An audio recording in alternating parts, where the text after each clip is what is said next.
lahat ay magsitayo bilang pagbibigay galang sa pagbasa ng salita ng Diyos. Buksan po natin ang ating mga Biblia sa Romans 15 verse 17 to 18. At ito po ang sinasabi, mayroon nga akong ipinagmamapuri kay Kristo Jesus sa mga bagay na nauukol sa Diyos, sapagkat hindi ako nangangahas magsalita ng anumang mga bagay, maliban na sa mga ginawa ni Kristo sa pamamagitan ko, sa pagtalima ng mga hentil sa salita at sa gawa. Pagpalain nawa ng Diyos ang pagkabasa ng kanyang salita. Makakaupo na po tayo.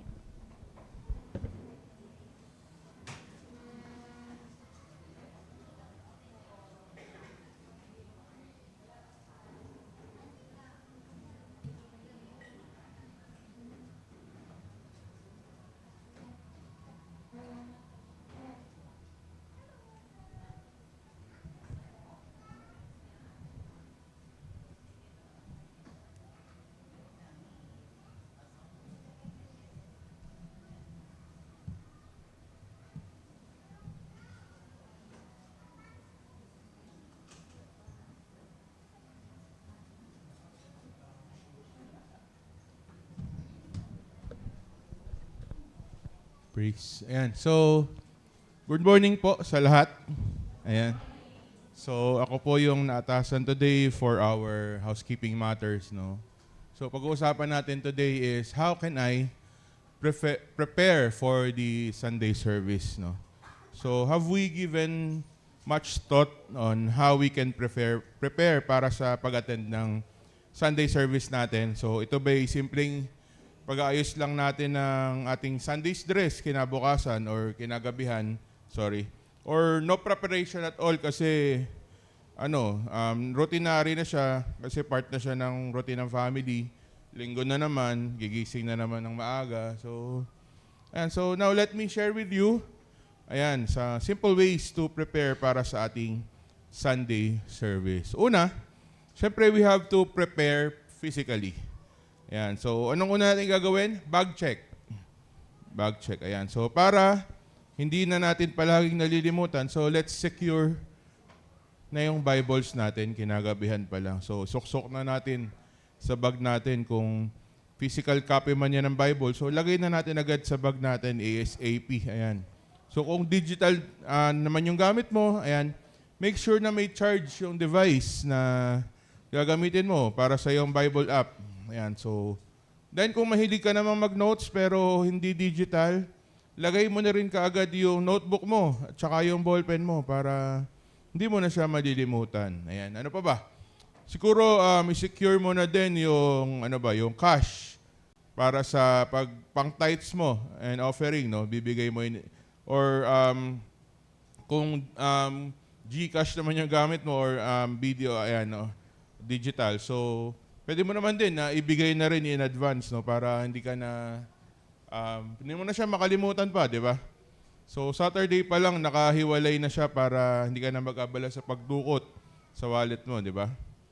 Ayan, so kung car owner ka naman, ayan, so make sure na may gas yung sasakyan na gagamitin mong Sabado pa lang. So, kasi kung mag-stop over ka pa sa gasoline station on the way, pwede pang mag-cause siya ng pagiging late, di ba? Kung ang gamit mo naman is e-bike, mga e-trike, ayan, make sure na may charge naman siya. Ayan. And kung gagamit ka naman ng public transpo, pwede mo ring ihanda kinagabihan yung pamasahe na gagamitin mo. And imagine 1K yung bibigay mo doon kay manong driver, di ba? Mapapakamot yun kasi abala siya sa kailangan pang magpapalit, di ba? Which can also cause ng pagiging late natin. So, ayan, that's for the bag check. So, marami pa tayong pwedeng isaalang-alang, pero ilan lang yon. And then, sunod is outfit check naman. Ayan, so, you can also prepare your outfit in advance, yung mga accessories, gagamitin mo, sapatos, ayan, para pagpatak ng linggo, ready to go ka na, kaysa naman saka ka palang mag-iisip nung ano kaya isusuot ko? Ay, parang hindi yata terno tong dun sa sapatos ko, di ba? So hanggang sa naubos na yung oras mo, kakapalit ng outfit. Ayan, then na-late ka na.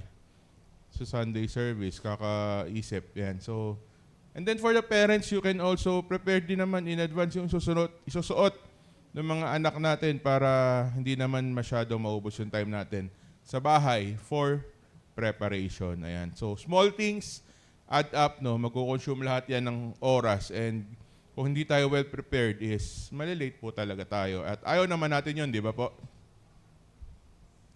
Parang hindi sila agree. Ayaw po nating malate, di ba po? Ayun. Ayan. So, these things can be prepared in advance. Ayan. Saturday pa lang, mag-declutter ka na para maiwasan yung pagkukumahog natin kada Sunday morning. Ayan. So, stressful po ba palagi yung atmosphere sa inyo kapag ka Sunday morning? Ayan. So, I can only imagine, no, yung mga nanay natin kada linggo. Sila na yung tagaluto, sila na yung ligpit, linis, tapos sila pa yung mag-aasikaso. Tapos yung mga anak, maliligo na lang, kakain, ayan. So, yung ibang tao sa bahay, pahirapan pang gumising, ayan.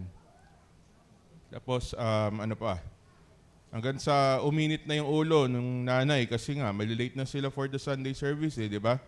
So, parang kada linggo tuloy, merong flip-top battle sa bahay, di ba? So, tapos si tatay, nakakapi lang sa gilid, no? Nag-chill. Nakaka-relate ba kayo?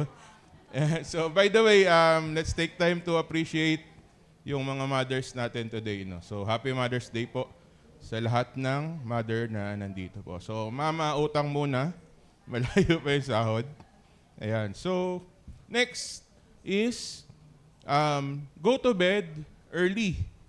So, after nating mag-declutter ng Saturday to prepare physically, so maaga ka naman na matulog pagka Sabado. Ayan. So una, para maaga ka din namang magising, tas sayahay ka na ng Sunday morning para mag-prepare. And pangalawa, wag ka nang magpuyat para maiwasan mo na din yung pag-headbang habang nagpe-preach si pastor. Ayan. So now for preparing naman mentally and spiritually naman. So lately, nagsisend na si Pastor Jovi ng mga magiging topic for the Sunday service, no? So we can prepare and condition ourselves sa pakikinig ng Word of God by reading and meditating on it in advance. So kung hindi mo man mabasa yung message siya sa Messenger, naka-series naman po yung preaching natin. So pwede mo pa rin siyang include sa devotion mo ng Saturday night or Sunday morning. Ayan. So minsan nga may mga teaser pa na tanong si Pastor Joey, di ba? Na naka-curious ba kayo minsan sa mga tanong niya doon sa Messenger? Yan, so minsan mapapaisip ka, paano nga kaya kikilos si Lord sa buhay ko through that passage, no? Ano kaya yung take-home application na sa spiritual journey ko, and kung ano pang pinapaisip sa'yo ni Lord na questions, no? And by meditating on it in advance, para may pagkauhaw ka sa Word of God na na-steer sa'yo, no? Ayan, ngayon, next, kung meron naman po tayong hindi nare-resolve na alitan with someone, let's seek reconciliation first, di ba? Part of the preparation spiritually, ayan, di ba? So, sabi po, di ba, sa Matthew 5, verse 23 to 24, ayan, di ba? Sabi diyan, bago ka pa man magpunta sa church at maghandog ng alay mo, ayan, makipagkasundo ka muna sa may sama ng loob sa iyo or sa kaalitan mo, ayan. Ang hirap din po kaya na mag-worship, no, kapag ka meron kang guilt nararamdaman kasi may nagawan ka ng mali, or mahirap din naman na meron kang negative feeling or sama ng loob dahil merong nakagawa ng mali sa iyo, 'di ba? So seek to reconcile. Ayan. So ang dami kong nababasa na FB post recently, no. Sabi dun sa quote or sa phrase is, sabi diyan, sorry, if the church hurt you, that was the people, not God.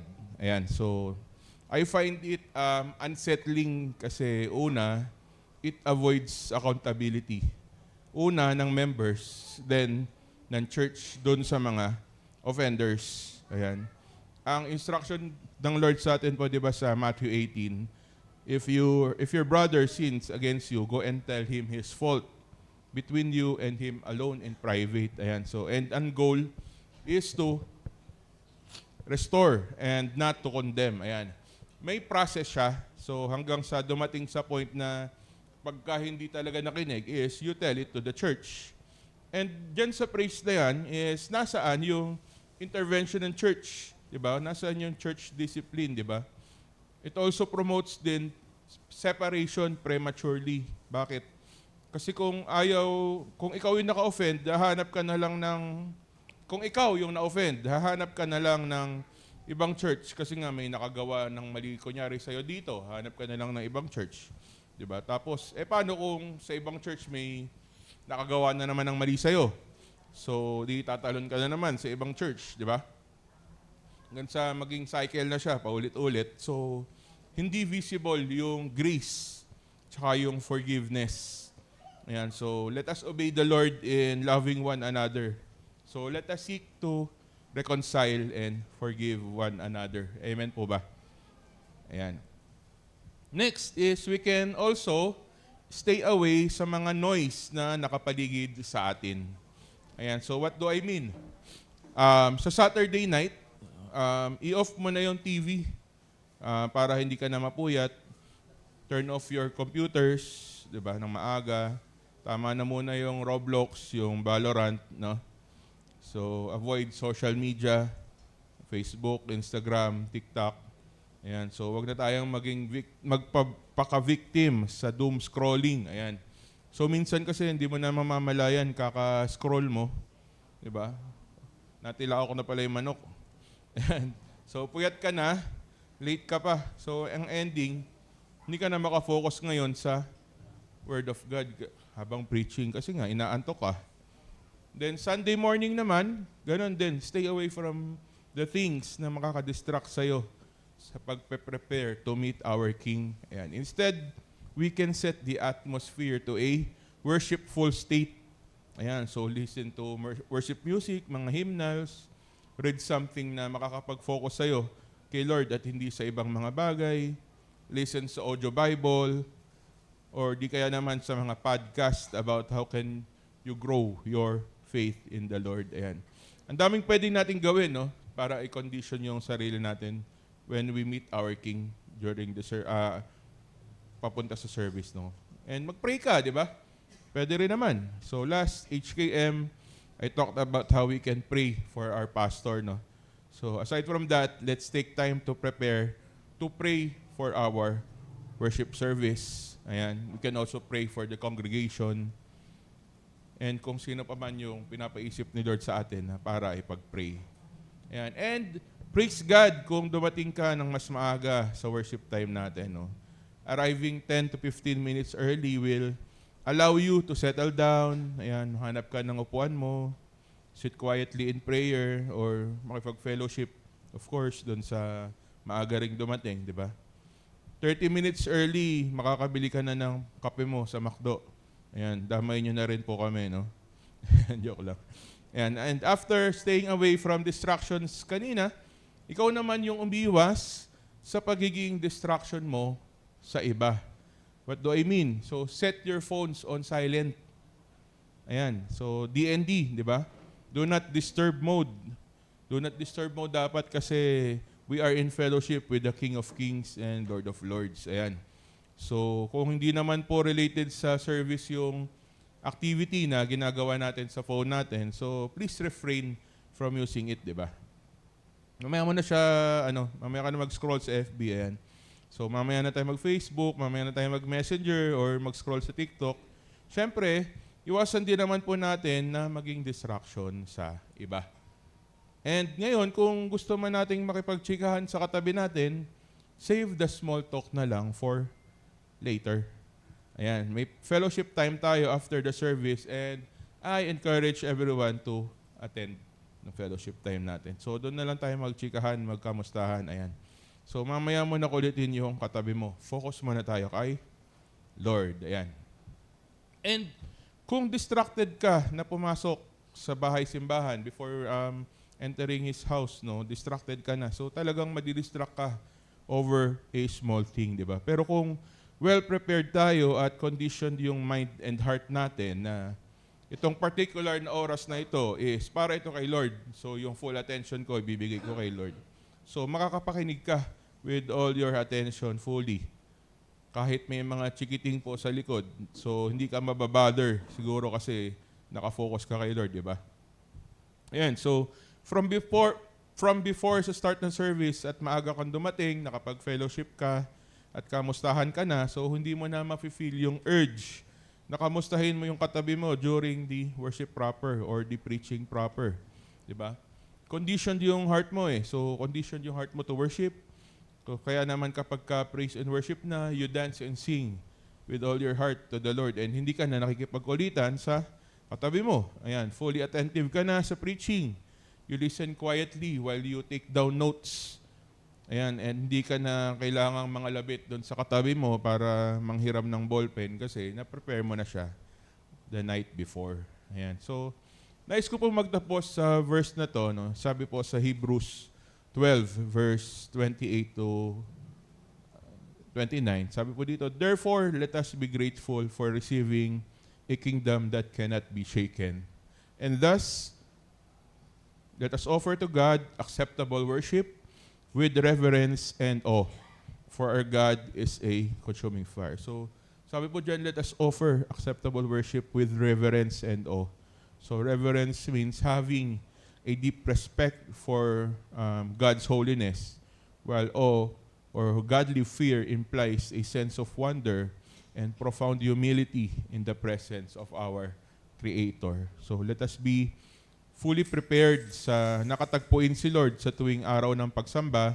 Let us prepare physically, mentally, and higit sa lahat, let us prepare spiritually to meet God in this place. No? Hindi dapat tayo nasa distracted state kada service and condition our hearts sa pag-worship kay Lord. And this way, bukod sa reverence and awe, we can also show our love for Him with all our heart, mind, soul, and strength. So yun lamang po, to God be the glory.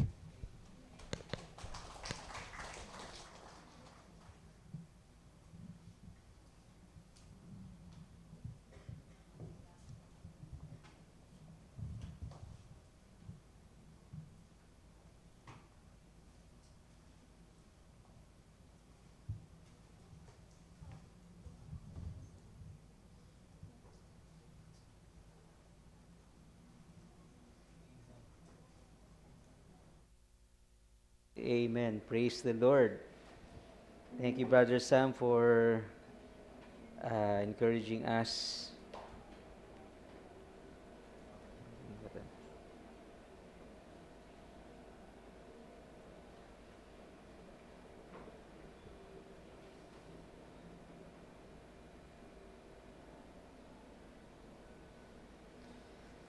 Before we proceed with the word, let's call on Sister Tess Arnaldo and Sister Levi in front. Please come forward po. Sister Tess.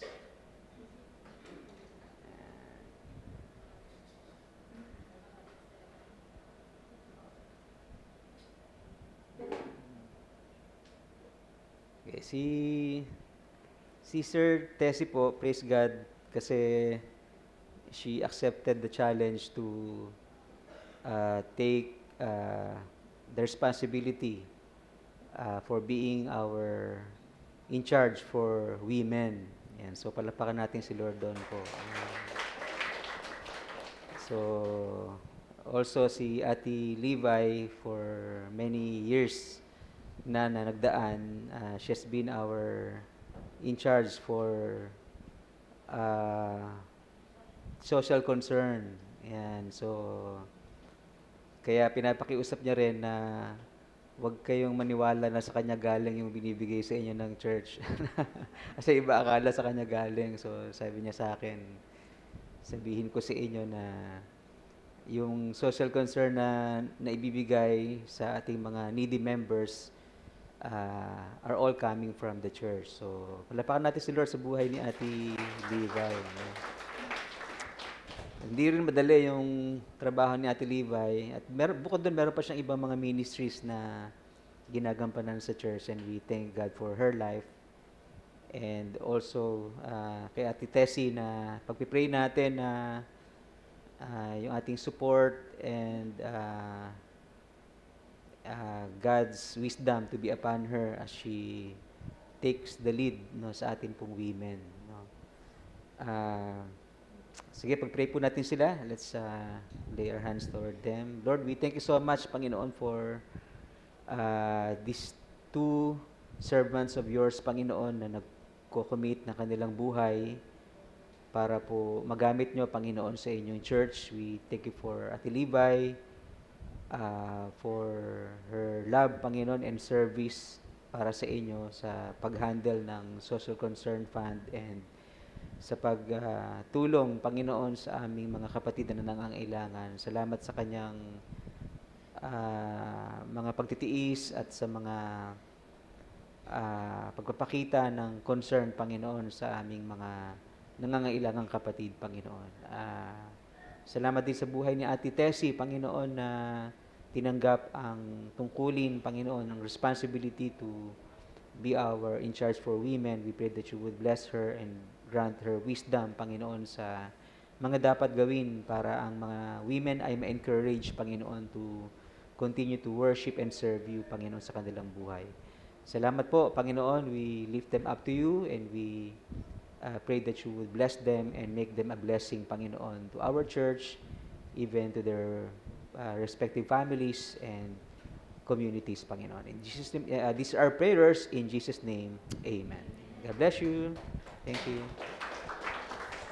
And at least every once in a while, we are calling on our servants, no, para po ipag-pray. Yung iba sa kanila ay may bagong tungkulin, iba naman sa kanila ay nire-renew ang kanilang commitment sa ating Panginoon. Okay.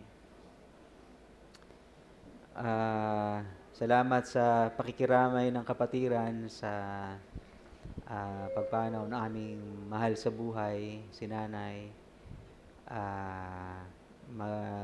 Maraming taon ang pinagpapasalamat namin sa Panginoon sa pagbibigay ng Diyos sa aming nanay at lalo na sa 93 years ng buhay na pinagkaloob niya.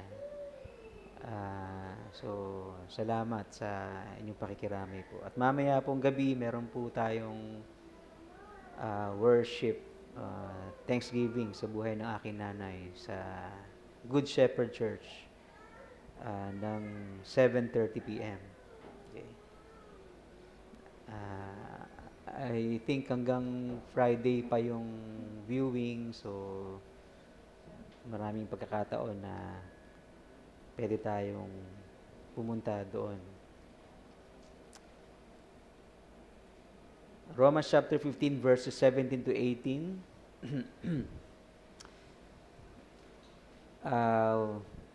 We have three things na na-observe sa text na ito. Una yung the temptation to be self-boastful, at last week we talked about this already. And today we're going to emphasize on Jesus Christ as the person who we should boast about. No? So, at si Paul ay ginawa yung dapat nating gawin din as Christians, no? To resist the temptation to be self-boastful and to boast about our Lord. No? So how was your week? No? Na-resist mo ba yung temptation to be self-boastful? Natutunan mo ba na ma-overcome yung temptation na yon na magmayabang sa mga bagay na meron ka or na-achieve mo sa buhay? At ngayong araw na to, gusto mo ba na malaman ang importance kung bakit dapat tayong magmalaki, no? Dapat nating ipagmalaki ang ating Panginoon instead na yung ating mga sarili, no? So that's what we are going to focus on this morning in meditating upon the Word of God. So ang title ng word for us this morning is When You Boast. Kung magmamayabang ka rin lang, magmayabang ka na sa Panginoon. Amen po? Okay, so let's bow our heads in prayer. Heavenly Father, we thank you so much for this wonderful day that you have granted us, Panginoon, and you have allowed us, Lord, to worship you in spirit and in truth. Salamat po sa privilege to learn from you, Panginoon, from your word. And I pray that you would grant wisdom upon your servant and upon every one of us, Panginoon, as we listen and receive your word for us this morning, Panginoon. Thank you, Holy Spirit, for being with us. We acknowledge you as our master teacher, and we thank you for how you're going to teach us, Panginoon, in terms of boasting about our Lord Jesus Christ. These are prayers in Jesus' name. Amen. So, ngayong gabi, parang hibang pa yata ako. No? Ngayong umaga po, we will try to answer the question, ano yung importance sa atin na mga Christians kung bakit kailangan nating ipagmayabang ang Panginoon. Ganong kahalaga ito sa ating buhay, na ipagmalaki ang Panginoon sa lahat ng bagay. Pero dapat tanongin muna sa yung katabi, gusto mo ba talagang magmayabang? Ayan. At ipagmayabang, hindi ang ating sarili, kundi ang ating Panginoon. At ano yung halaga noon sa buhay natin? Bakit natin siya dapat ipagmayabang? Okay? Number one, I think na yung importance kung bakit kailangan natin ipagmayabang ang Panginoon ay dahil kapag ka pinagmayabang mo ang Panginoon, may iwasan mo yung posibilidad na ikaw ay maging proud sa sarili. Di ba?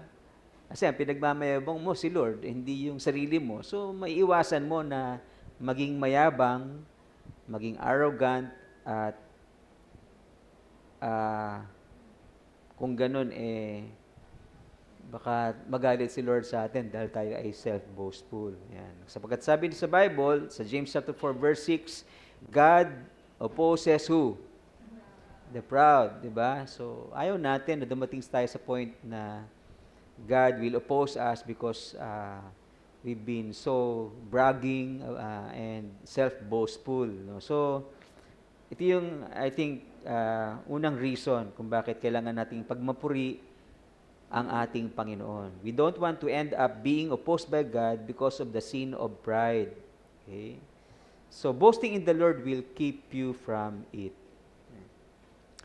Look what happened to King Herod, yung King Agrippa, si Herod Agrippa the first, the grandson of Herod the Great, when he became too proud and took for himself the glory that is due only to God. In Acts chapter 12, verses 21 to 23, ito yung mababasa po natin. Nung si King Herod ay binigyan ng papuri kasi normally sa culture ng Roman Empire, yung mga hari ay binibigyan ng parangal. Dito sa panahong to na siguro may palaro nung time na yon, bibigyan siya ng parangal ng kanyang mga constituents, nagsuot siya ng isang magarang damit na kumikinang yon na parang siya ay isang mahiwagang tao, makapangyarihang tao o nasa isang mataas na tayugtog ng kanyang buhay. No? So, ano yung nangyari nung siya ay tinanghal ng mga tao? Sabi ng mga tao, it isn't a man speaking but a God, sabi. Oh. Tapos anong ginawa ni King Herod Agrippa the first? Hindi niya, tinanggap niya yung papuri na yon. Yung papuri na dapat na para sa Diyos lamang ay tinanggap niya.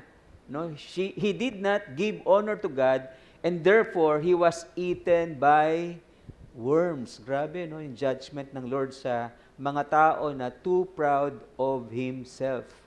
To the point na yung dapat na parangal na para sa Diyos ay inaangkin niya.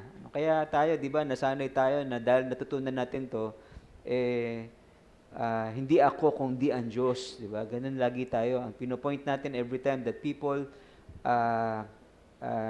applause us, 'di ba? Minsan pagka yung mga nag-perform dito, pinapalakpakan, yung mga nagpi-preach, pinapalakpakan.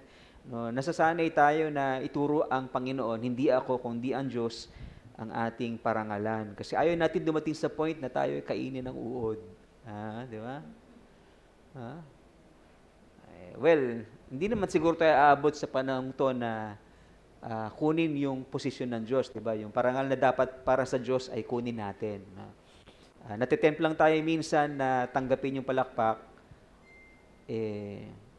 sapagkat, yun nga, last week natutunan natin na kailangan natin ng appreciation minsan, di ba?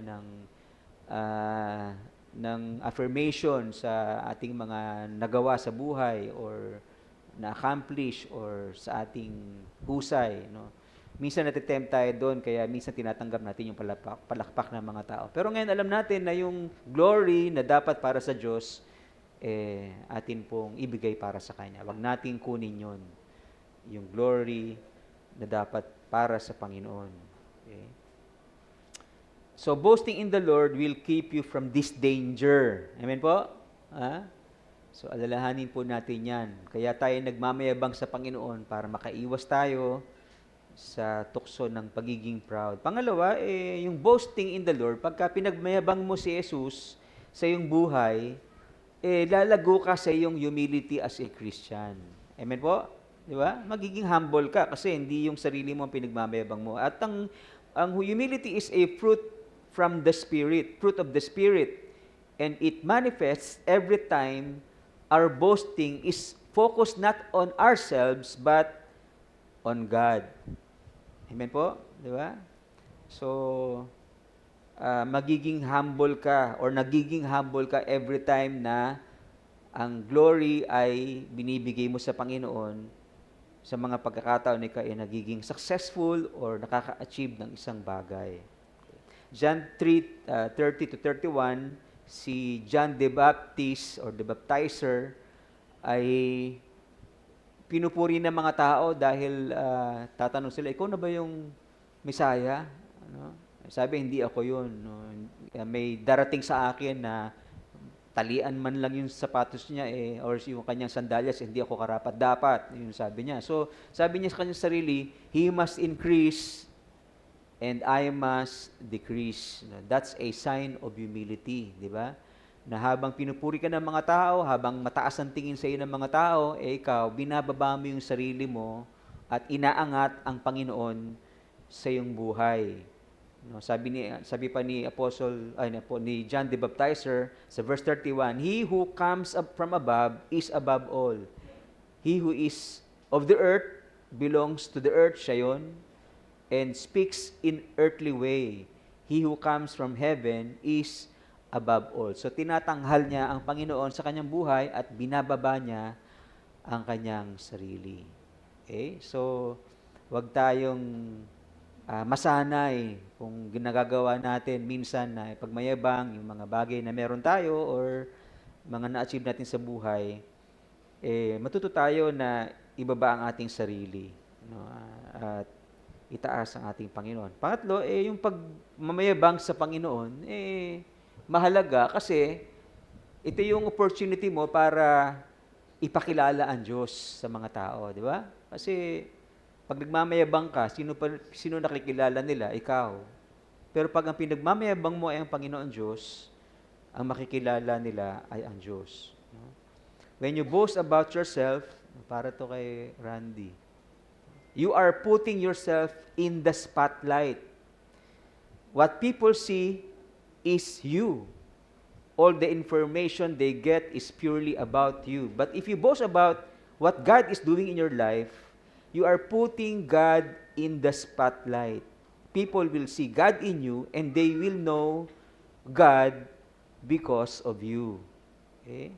I like how the Green Hills Christian Fellowship presents their vision in a very simple way. Parang tayo, very simple lang yung ating vision, mission. Ang sabi nila sa kanilang vision, mission statement, is to know God and to make Him known. Yun yung nasa harapan ng church building nila, no, na mapapansin mo na yun ang kanilang mission, vision as a church. To know God and to make Him known. Napakasimple, di ba? At kumpleto sa dapat natin gawin as a believer in Jesus Christ?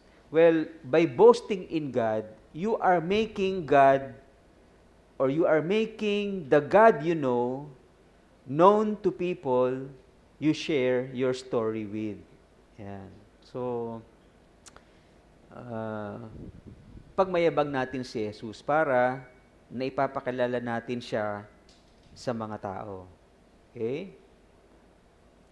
1 Corinthians chapter 1 verse 31, let the one who boasts, ano gagawin natin?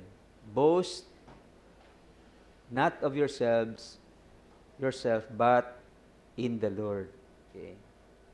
So yun yung tatlo na piniisip sa akin ng Panginoon na pwedeng rason kung bakit mahalaga na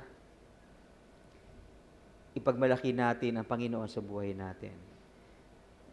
Ngayon, pangalawang tanong, paano natin maipagmamalaki o sa anong paraan? Paanong paraan natin pwedeng maipagmalaki ang Panginoon? Parang si John the Baptizer, nakita natin kung paano niya pinagmalaki ang Panginoon, di ba? At tayo naman, paano natin pwedeng ipagmalaki ang Panginoon sa buhay natin? Paano nga ba? Well, katulad ni Apostle Paul, boast about what God is accomplishing through you. Okay? Si Paul ay napakahusay sa bagay na sapagkat sa ating text, di ba, sabi niya sa kanyang sarili, therefore in Christ Jesus I have found reason for boasting. Meron akong pwedeng pagmalaki sa Panginoong Jesucristo. At hindi ako mangangahas na magsalita ng anumang bagay maliban saan? Sa na-accomplish ni Kristo sa buhay ko. Ganun siya magsalita, di ba? Na mahusay sa bagay na yon o natutunan niya kung paanong ipagmayabang ang Diyos sa buhay niya kung, sa mga bagay na na-accomplish niya sa buhay na ito. So, Paul was good about boasting on what God is accomplishing through him. Ikaw, tayo, ano ba yung na-achieve natin sa buhay? And how do you share your success stories with others? Do you boast about God through your achievements? Ayun ang tanong sa atin. No? Pinagmamalaki mo ba si Kristo sa mga na-accomplish mo sa buhay? Okay. Sa ating mga kabataan, to our youth, here are some of my reminders as your pastor. You can achieve many things and find success at your young age. When David was still young, his greatest achievement was winning their battle with the Philistines, their enemy. He won their battle by putting down their most feared enemy, a giant and experienced soldier named Goliath. But early on, even before fighting Goliath, David did not boast about his strength. He did not put his confidence in himself and his skills. He put his confidence in the God of Israel. Ito yung sabi ni David kay Goliath. Sa 1 Samuel 17:45, sabi ni David kay Goliath, "You are coming against me with sword, spear, and javelin, but I come against you in the name of the Lord Almighty, the God of the Israelites' armies, which you have defied." No, yung hinahamon niya. Okay? So, sa simula pa lamang, no, si David knew where his success would come from. He knew he would find success in his fight against Goliath, not because of his strength, but because of the power of our living God. So young people, do you know that you can achieve something and find success in whatever you do? Alam mo ba yon? Na ikaw bilang kabataan ay pwedeng maka-achieve ng isang bagay sa buhay na ito? O naghahangad ka ba na ikaw ay maging tagumpay sa ilang mga bagay sa buhay mo bilang kabataan.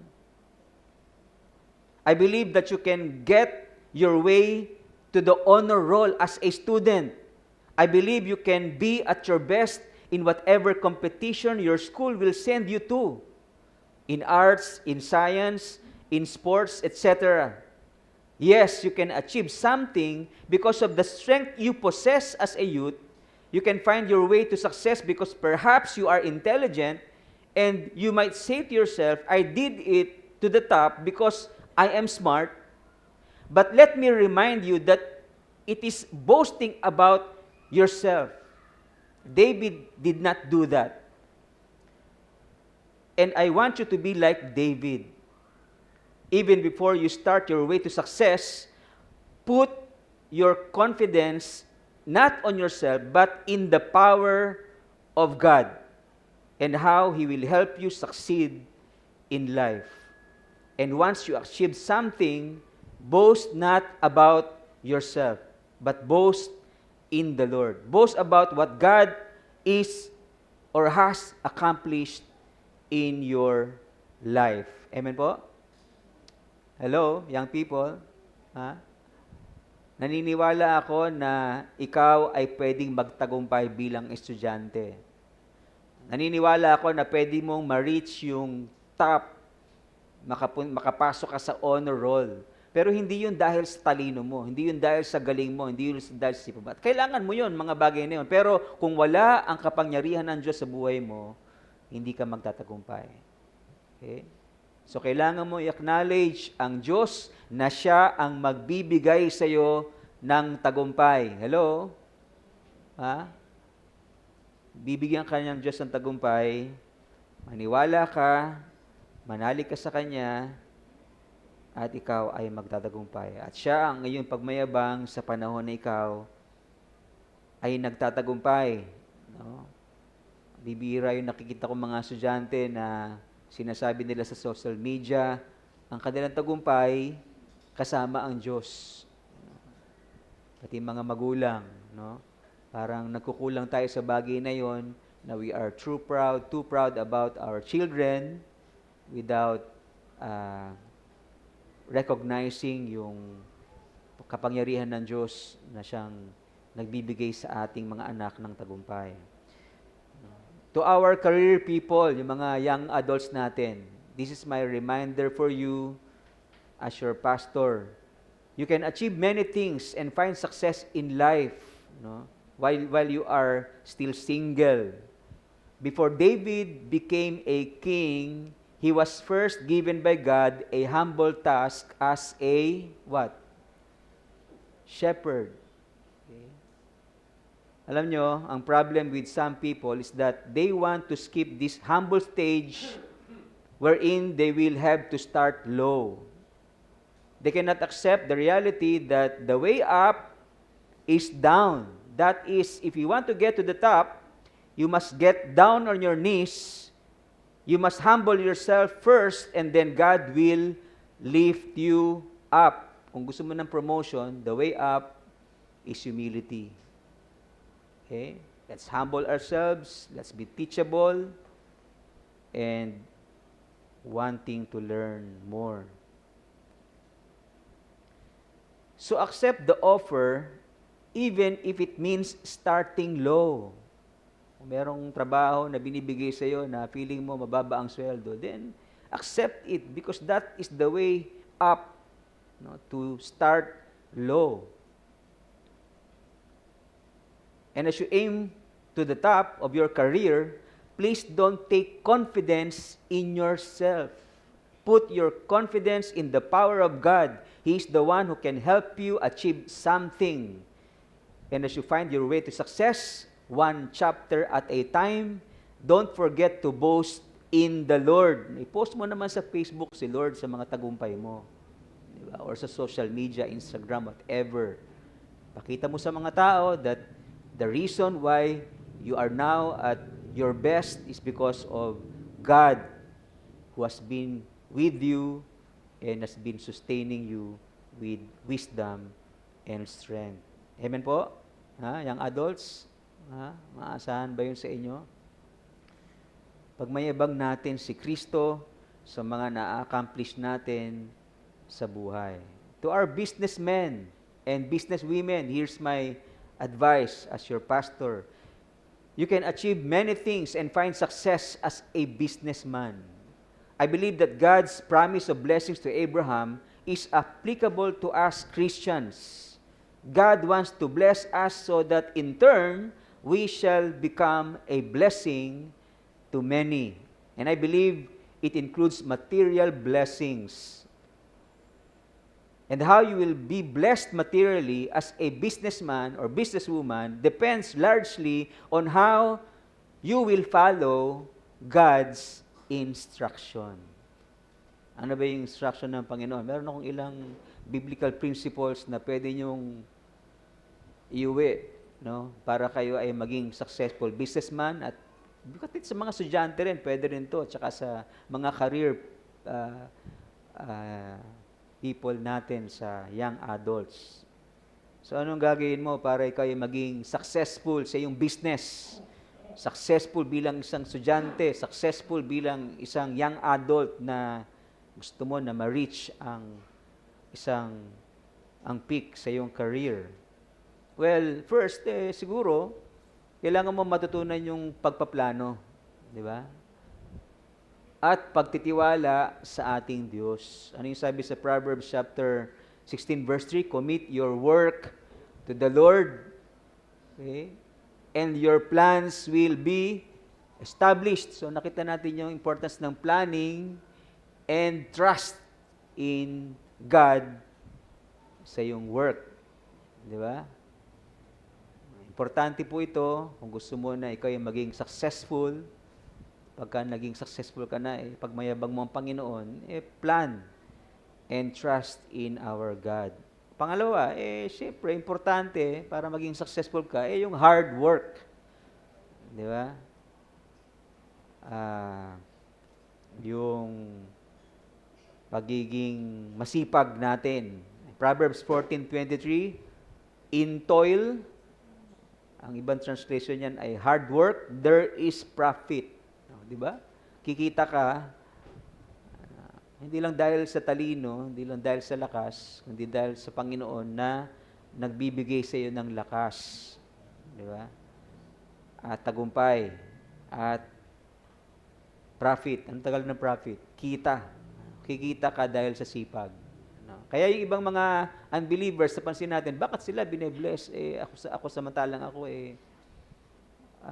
malapit sa Panginoon, ginagawa ko naman yung mga principles sa Bible para ako i-bless materially. Well, baka itong sipag kulang. Baka kulang din sa planning, kulang din dun sa trust in God. Mamaya, meron pang iba na pwede nating makitang gauge. No? So, be hardworking. As a student, ikaw mag-aral lang mabuti, mag-review ka, di ba? Mag-practice ka kung mahina ka sa mathematics, mag-practice ka, no? Ng mga solutions, mga problem solving, yan. And then thirdly, para ikaw ay maging tagumpay bilang isang negosyante, maging matuwid ka sa lahat ng iyong mga transactions. Amen po? Di ba? Proverbs 16:8, better is little with righteousness than great revenues with injustice. Yung iba kumikita ng malaki kasi may daya sa ginagawa nila, di ba? May mga padulas sila, may mga under the table, may mga dinadayang mga bagay sa kanilang transaction, kumikita sila. Pero that's earning by way of injustice. Hindi naman yon maganda. Mabuti na yung kakaunti yung kita mo, pero ginawa mo yon sa katwiran ng Diyos, di ba? Hindi ka nandaya, hindi ka nanlamang, at ginawa mo kung ano yung nararapat sa harapan ng ating Panginoon. So doon ka pagpapalain ng Diyos in righteousness, di ba? Kaya sabi ni Lord sa Matthew 6:33, di ba? Seek first the kingdom of God and His righteousness. Doon tayo daragdagan ng Diyos ng material blessings when we seek God's righteousness. O ano pa, di maging giver ka and generous, di ba? Kasi sabi sa Proverbs chapter 11 verse 24, one gives freely, yet grows all the richer. Another withholds what he should give and only suffers want. Yung mga madamot, ano nangyayari doon? Lalo silang nagsasuffer, naghihirap.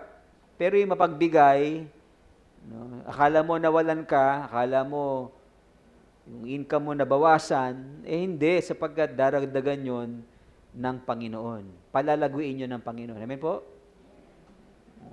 Ngayon, babalik ka sa una, yung trust in God. Iba kasi hindi nagbibigay kasi baka mabawasan ako, di ba? Walang tiwala sa Diyos. Pag nagtiwala ka sa Diyos, dun ka lalong pagpapalain. Pastor, kahit hindi naman ako nagbibigay, pinagpapala ako eh. Yun yung dito, yung hindi ka nagbibigay, you shall suffer want. One time in your life, you will notice that this is going to happen to you if you do not consider yung attitude of being grateful, no, na nagbibigay ka out of your gratitude to God. Okay? Ano pa? Para ikaw magtagumpay sa iyong negosyo, magtiwala ka sa Diyos sa mga panahon ng pagsubok. Kasi ang negosyo, di ba, minsan may ups and down moment, di ba? Parang gulong na ganun lang ang cycle, no? Kaya sila Pastor Son, sanay na dyan dahil lalo ng pandemic, di ba? Biro mo, dami nagsara pero sa biyaya ng Diyos nakasurvive sila, no, sa trials na yon. Because of what? Their intelligence, their strength? No, because of God's grace and their faith in our Lord Jesus Christ. Katulad ng example ni, di ba? Ni Job. Ano nangyari kay Job? Di ba? Nawalan siya ng mga ari-arian dahil sinubok siya ng Diyos, dahil kay Satan na hinamo ng Diyos. Pinagbigyan ng Lord si Satan, wag mo lang kunin ng kanyang buhay. Sige, subukan mo yung kanyang, naniniwala ako na matatagang pananampalataya niyan sa akin. Hindi ako naniniwala sa iyo, Satanas, na kaya lang siya sumasamba sa akin kasi meron siyang pagpapala. Maraming taong ganun, di ba? Pagka nawalan ng trabaho, hindi na nagsisimba. Iba naman, nagkaroon ng trabaho, hindi na nagsisimba. Baliktad, ano? Dapat, pag nawalan ka ng trabaho, tsaka hindi nagsisimba, iba, kaya hindi nagsisimba dahil nagkaroon ng trabaho. Si Job, sinubukan ng Diyos, di ba? Pero yung kanyang pananampalataya, hindi natinag. Sa kabila ng siya'y nawalan ng mga ari-arian, dami siyang ari-arian, mayaman siya nung panahon na yon. Marami siyang mga hayop na pwede niyang ibenta, di ba? Marami siyang mga ari-arian at maging ang mga anak niya ay kinuha ng Panginoon, di ba? Hinilaw ng Diyos na mawala, siya lang ang hindi, tsaka asawa niya. Pero dahil siya hindi natinag sa kanyang pananampalataya, ano ginawa ng Diyos sa kanya? Ni-restore ng Diyos ng doble yung nawala sa kanya. O, di ba? Ganun si Lord. Kaya kung feeling mo parang tinalikuran ka ng Diyos kasi bagsak yung negosyo, bagsak ka sa mga grades mo, or mababa ang grades, manalig ka sa Kanya. At gawin mo yung part mo, at gagawin ng Diyos ang part niya na ibabalik sa iyo kung ano man yung mga nawala sa iyo. Kaya, so, ganun lang po mga kapatid. Marami pa siguro tayong pwedeng kunin mga principles sa Bible para tayo ay i-bless ng Lord. At habang bine-bless tayo, anong gagawin natin? Sino pagmamayabang natin? Si Lord dapat, di ba? Hindi yung sarili natin sa buhay natin.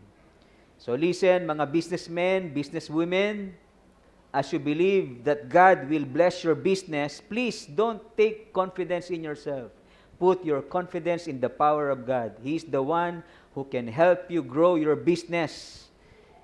And as you find your way to success, one blessing at a time, don't forget to boast in the Lord. Boast about what God is accomplishing through you. Amen po? Sa ating mga retired members, sino yung mga retired na dito? Ilan na tayong mga retired dito, di ba? Perhaps all you want in life is to enjoy your retirement benefits. You know how you worked hard in the past and you deserve rest, peace, and enjoyment from the fruit of your labor. But don't forget how you were able to reach the top, and never attribute it to yourself, thinking that everything you achieved was because of you. As you tell your stories of success to anyone you talk to, especially our young people, please boast not about yourself, but rather boast in the Lord. Boast about what God has accomplished through you. Or if you are still engaging in some post-retirement income-generating activities, always boast in the Lord. Tell people that you are still gaining because of God who sustains you with wisdom and strength. Amen po? Mga retired.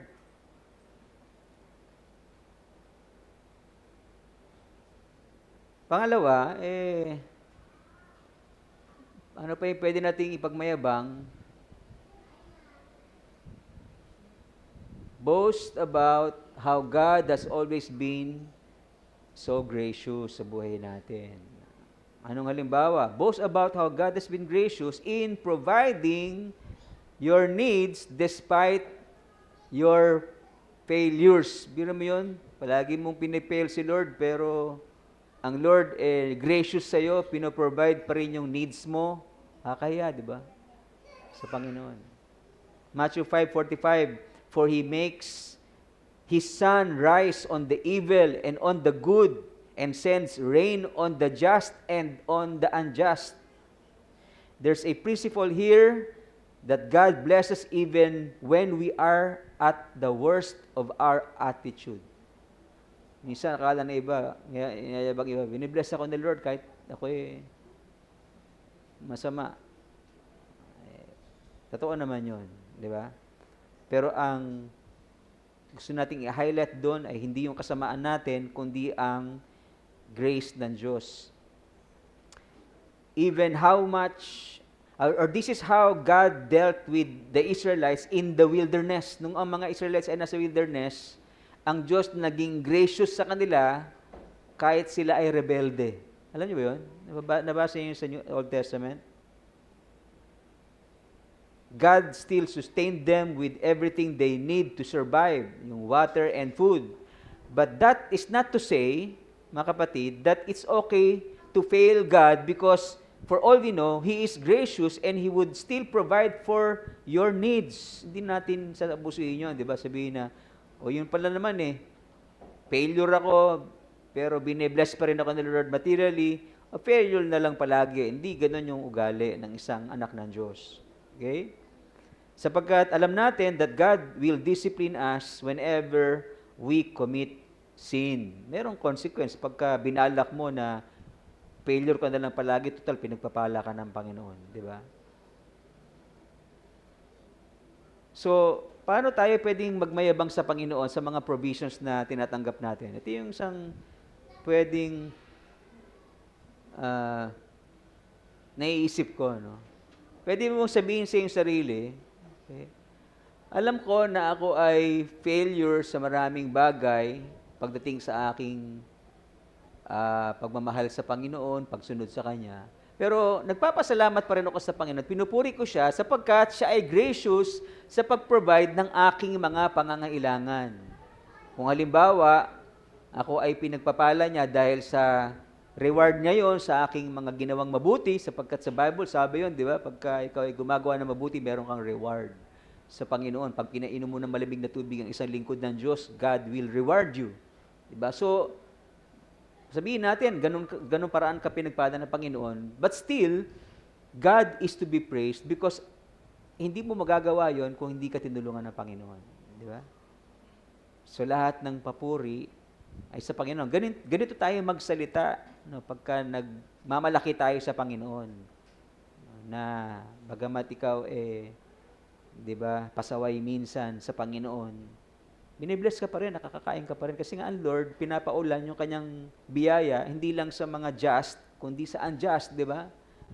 Ganon ka buti ang Lord sa buhay mo. I-acknowledge mo yung sa iyong sarili. Minsan, di tayo nakakapagsimba. Minsan, di tayo nakakapaglingkod. Minsan, nakakapagmura pa nga yung iba. Pero nakakakain ka pa rin. Yun yung biyaya ng Diyos sa'yo na pwede mo ipagmalaki sa iba. Biro mo, ako'y gantong tao, anak ng Diyos, pero masuwayin minsan, pero pinagpapala pa rin niya. Ganon tayo mag-confess ng ating pagmamayabang sa Panginoon. Binababa natin yung ating sarili at tinataas ang Panginoon sa ating buhay. Pangalawa, ayun, boast about how God has been gracious in healing your sicknesses despite your lack of commitment to Him. Di ba? Pansin mo ba sa buhay mo yun na gumagaling ka sa karamdaman mo samantalang ang babaw naman ng commitment mo sa Panginoon? Di ba? Yun ang pinagmamayabang natin sa Panginoon. In Luke chapter 17, we find the story of 10 lepers. Alam niyo yung leper? Ano yung leper sa Tagalog? Ketong, yung skin disease na parang uubusin yung ano mo yun, di ba? Laman mo. Ketong. In Luke 17, we find the story of 10 lepers whom Jesus healed. Do you know how many of them went back to Jesus to thank Him? Ilan? Only one. Ano ginawa nung 10? Anong 9? Anong nangyari sa 9? Hindi sila marunong magpasalamat doon sa kagalingan na binibigay sa kanila ng Diyos. Bakit? Sila ay hindi malalim sa Panginoon. Okay? Pero, ganun pa man, no? Itong 9 lepers, still they received God's healing grace. Di ba? Kahit sila ay lacking of their commitment to God, still God healed them. Di ba? Jesus healed them. Grabe si Lord, no? Yung isa, bumalik, magpasalamat. Yung isa, kulang sa commitment. Pero may galing pa rin sila. Gumaling pa rin sila. Ganon yung minsan tayo, di ba? Gumagaling tayo sa karamdaman. Pinapagaling ni Lord kahit wala man lang tayong balik ng pasasalamat. Hindi tayo nagpapakita ng gratitude dun sa goodness ng Panginoon sa buhay natin. Ayun ang sasabihin natin sa ating patotoo sa kabutihan ng Diyos sa buhay natin. Again, this is not to say that it's okay to show lack of commitment because God is gracious and He will heal me anyway. This kind of attitude invites God's discipline rather than His blessings. Hello? Kapag ka iisipin mo sa sarili mo na, papagalingin din pala ako ng Panginoon kahit na hindi ako maging committed sa Kanya. Ugali yon o nag-i-invite yon ng rediscipline ng Diyos kaysa pagpapala. Kaya wag nating iisipin yun. Di ba? So, paano natin pagmamalaki si Lord, no? Alam ko yung mga pagkukulang ko sa aking commitment sa Diyos. No? Pero, still, I praise Him kasi gracious sa akin na ako'y pinapagaling niya. Di ba? Kung sakali man, gumaling ako dahil sa nag-pray tayo, nanampalataya tayo sa Panginoon, still, ang papuri ay sa Kanya sapagkat yun ay Kanyang lubos na pagpapala, biyaya sa atin, habag sa atin. Diba? Ganyan tayo magsalita sa ating pagmamalaki sa kabutihan ng Panginoon. Amen po? Minsan, di natin inaamin na tayo nagkukulang. Sa patotoo natin, lagi lang natin sinasabi na praise God kasi gumaling ako. Pero at the back of our mind, we know that we lack commitment. Para tayo yung 9 lepers na gumaling nga, pero wala namang act of gratitude. Sukli man lang sa kabutihan ng Panginoon. Magbigay ka man lang, di ba, sa church para sa mga nangangailangan nating kapatid. Kulang tayo sa ganong bagay na, pero ang Lord, gracious pa rin sa atin. Pinapagaling pa rin tayo. Grabe, no? Grabe ang grace ni Lord sa buhay natin. Huwag lang nating abuskuhin, di ba? Pag gumaling ka, balik ka agad sa Panginoon. at magbigay ng pasasalamat sa anumang kaparaanan. Hindi lang pagsamba, kundi pagbibigay para sa Panginoon. Pangatlo, boast about how God saves. Yan ang ating pagmamalaki. No? Pwedeng ipagmalaki. Meron mga statements of boasting in God's salvation na gusto kong isuggest sa inyo.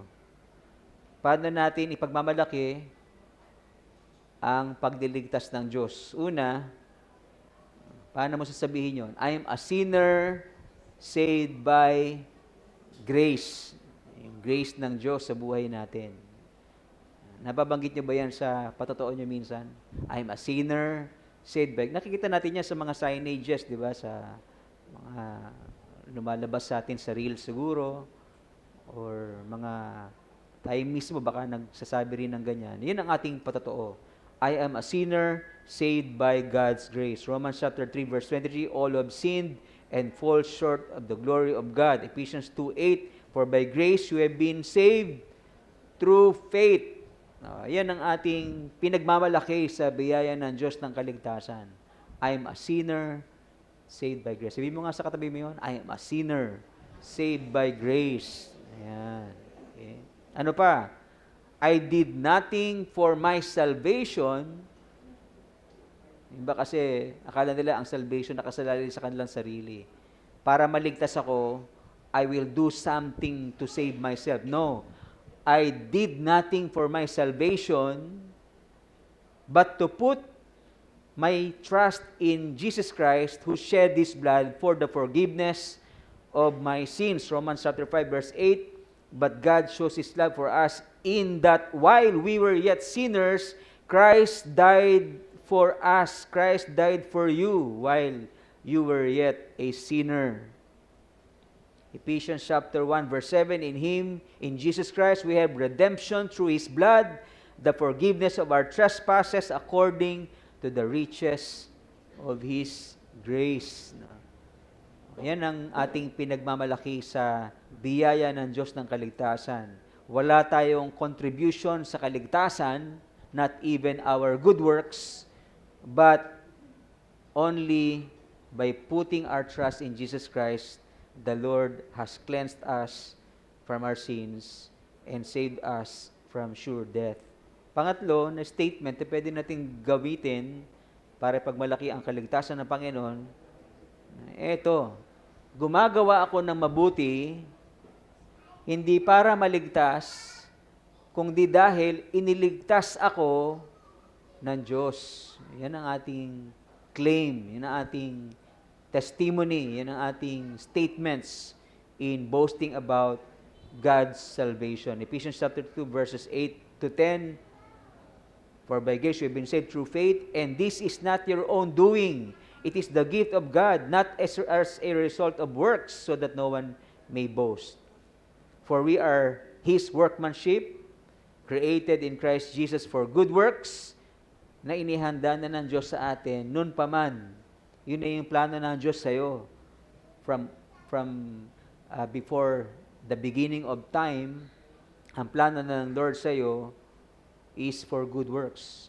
Lahat tayo gusto ng Diyos na gumawa ng mabuti, pero bagsak tayong lahat doon. Ngayon na niligtas ka na ng Panginoon, ngayon na ikaw ay meron ng buhay na walang hanggan, binago na ng Diyos kay Kristo Jesus, okay?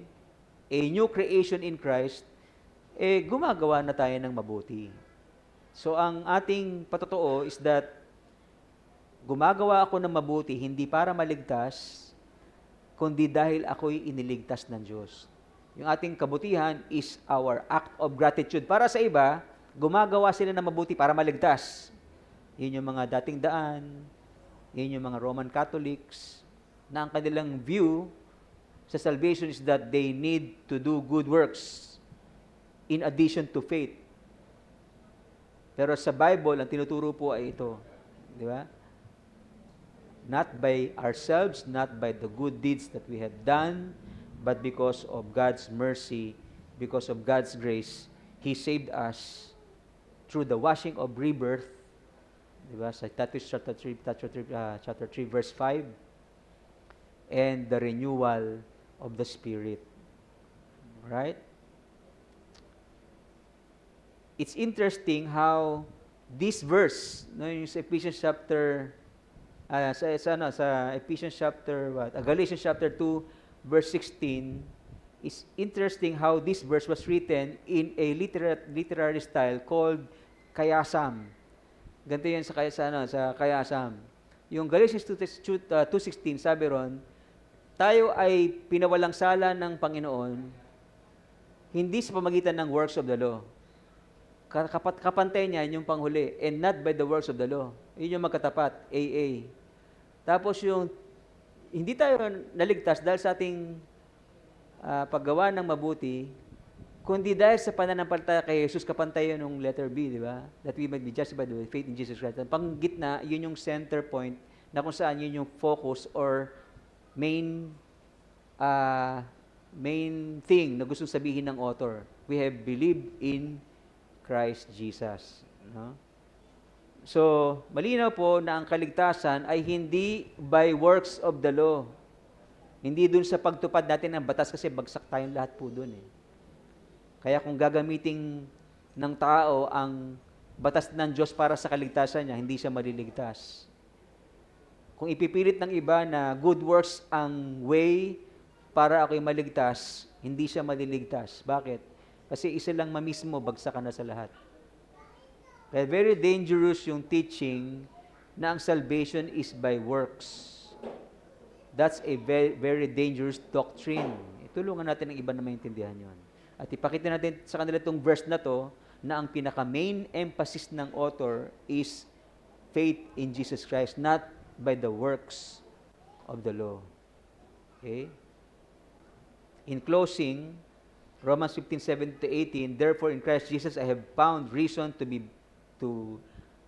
for boasting in things pertaining to God. For I will not presume, hindi ako magsalita ng anumang bagay except dun sa ginawa ni Kristo sa aking buhay. So meron tayong another acronym for boast. When you boast in the Lord. Last week, di ba, meron din tayong boast, pero ito, panabago na acronym. Boast about God's benevolence. Ano yung benevolence? Yung kanyang kabutihan, yung kanyang biyaya sa atin na pinoprovide niya graciously ang ating needs. Mapagbigay siya. Yan ang benevolence. Di ba? Ano pa? Or bago doon, bago tayo sa pangalawa, handa mo bang i-commit ang buhay mo para ipagmayabang yung benevolence ng Diyos? Pagmamapuri mo ba sa mga tao na kaya ka nagkaroon ng mga bagay na meron ka ay dahil sa biyaya ng Diyos? Ano pa? Letter O, omnipotence. Boast about God's omnipotence. He is all-powerful. Do you commit to boast about how you experience God's power to heal? O namang kapangyarihan ng Diyos na pinapakita niya sa iyo. Letter A, boast about God's amazing grace. He is forgiving. Letter S, boast about God's salvation. He saves.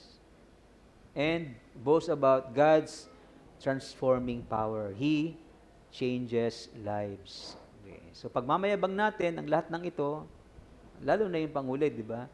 Na kaya ka nagiging mabait dahil yon sa ginagawa ng Diyos sa buhay mo. Binabago ka niya araw-araw. Amen po? Lahing lahat tumayo at ay pasalamat sa Panginoon sa araw na to.